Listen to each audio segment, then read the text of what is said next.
আজকের দুনিয়ায় আমাদের সামনে যা থাকে তা অনেক ক্ষেত্রেই বাস্তব নয়। Facebook, YouTube, social media, internet আমাদের এমন এক জগৎ দেখায় যা সত্য হতে পারে আবার নাও হতে পারে। আপনি যা দেখছেন, শুনছেন, যা বিশ্বাস করছেন তা কি সত্যিই সত্য? নাকি আপনি এমন এক অদৃশ্য জগতে বন্দী যেখানে আপনাকে কেবল ছায়া দেখানো হচ্ছে?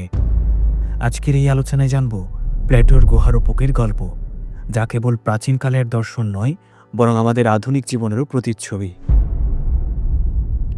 প্লেটোর গল্প শুরু হয় একটি কাল্পনিক গুহা দিয়ে।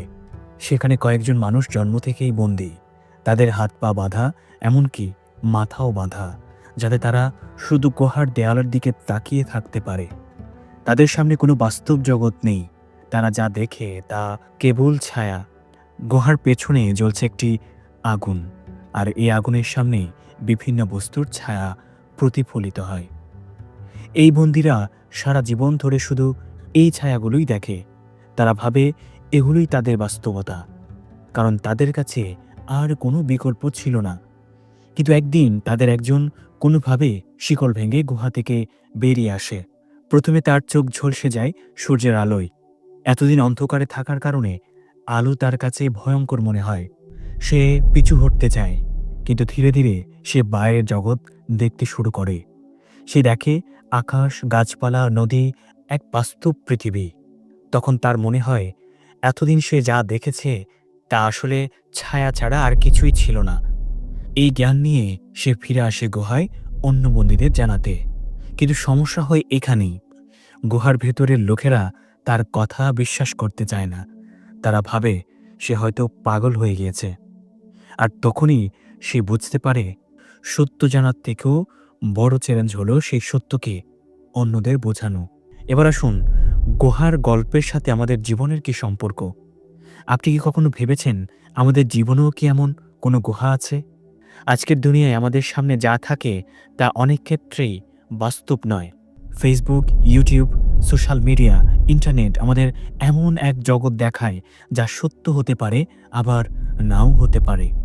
আমরা যেটা জানি সেটা কি আমাদের নিজেদের জ্ঞান থেকে, নাকি অন্য কারোর তৈরি করা মিথ্যে বাস্তবতা? উদাহরণস্বরূপ, সোশ্যাল মিডিয়ার ফিল্টার বাবল নিয়ে ভাবুন। আমরা আমাদের পছন্দ অনুযায়ী কন্টেন্ট দেখি, যা আমাদের সামনে একটি বিশেষ ধরনের দৃষ্টিভঙ্গি তৈরি করে। আবার ফেক নিউজ আমাদের ভুল পথে পরিচালিত করে। এভাবেই আমরা হয়তো এক প্রকার প্রতীকী গুহায় বন্দী। আমাদের মনে হয় আমরা সব জানি, কিন্তু আসলে আমরা অজানার মধ্যে বাস করছি। এই গুহা থেকে আমরা কিভাবে বের হতে পারি? প্লেটোর গল্পের সবচেয়ে গুরুত্বপূর্ণ অংশ হলো গুহা থেকে বেরিয়ে আলোর মুখোমুখি হওয়া। কিন্তু এই প্রক্রিয়া সহজ নয়। আলোতে পৌঁছাতে গেলে প্রথমে অন্ধকারের আরাম ছেড়ে বের হতে হবে। সত্য খোঁজার জন্য সাহস, ধৈর্য এবং নিজের বিচার বুদ্ধি কাজে লাগাতে হবে। তবে শুধু নিজের সত্য জানা যথেষ্ট নয়, সেটি অন্যদের বোঝাতে গেলেও বাধার সম্মুখীন হতে হবে, কারণ মানুষ মিথ্যের আরামে থাকতে পছন্দ করে। আমাদের আধুনিক জীবনে গুহা থেকে বের হতে হলে ১ নম্বর যেটা করতে হবে, ভিন্ন উৎস থেকে তথ্য যাচাই করতে হবে। ২, নিজের মস্তিষ্ককে প্রশ্ন করতে শিখতে হবে। এবং সবচেয়ে গুরুত্বপূর্ণ বিষয় হচ্ছে আমাদের নিজেদের দৃষ্টিভঙ্গিকে চ্যালেঞ্জ করতে হবে। প্লেটোর গুহারূপক শুধু একটি গল্প নয়, এটি আমাদের জীবন, সমাজ এবং চিন্তাভাবনার এক গভীর চিত্র। প্রশ্ন হলো, আমরা কি গুহায় বন্দী হয়ে থাকব, নাকি আলোর পথে পা বাড়াবো? এই সিদ্ধান্ত একান্তই আপনার। এই গল্প কি আপনার চিন্তাভাবনাকে পরিবর্তন করেছে? আপনি কি মনে করেন আজকের সমাজও এক প্রকার গুহায় বন্দী? ভিডিওটি যদি আপনাকে নতুন কিছু শেখাতে সাহায্য করে, তবে অবশ্যই শেয়ার করুন, অন্যদেরকে জানিয়ে দিন। And don't forget to subscribe.